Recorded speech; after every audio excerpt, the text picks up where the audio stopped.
ذرا ایک لمحے کے لیے ٹھہریے، تاریخ کے آئینے میں خود کو دیکھیے۔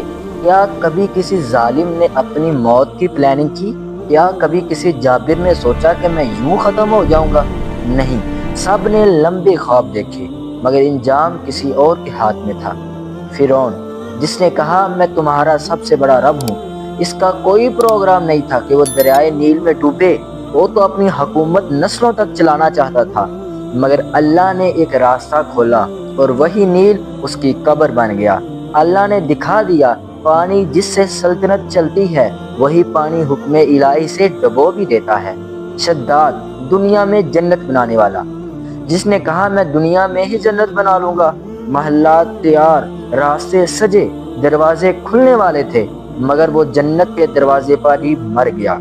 پیغام صاف تھا، جو آخرت بھول کر دنیا سنوارتا ہے وہ دنیا میں بھی ادھورا رہ جاتا ہے۔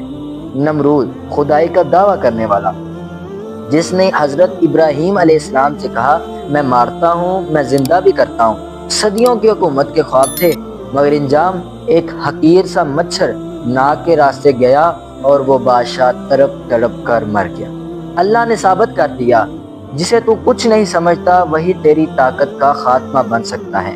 یزید، جس نے حضرت امام حسین علیہ السلام کو شہید کر کے سمجھا کہ بادشاہت مضبوط ہوگی، مگر صرف 3 سال کے اندر ایسی دردناک موت آئی کہ تاریخ نے نفرت سے یاد رکھا اور پھر اس کی نسل تک مٹا دی گئی۔ ہٹلر، جس نے دنیا کو اپنے قدموں تلے رونجنا چاہا، فوج، اسلحہ، طاقت سب کچھ تھا، مگر حالات ایسے پلٹے کہ وہ خود اپنی جان لینے پر مجبور ہو گیا۔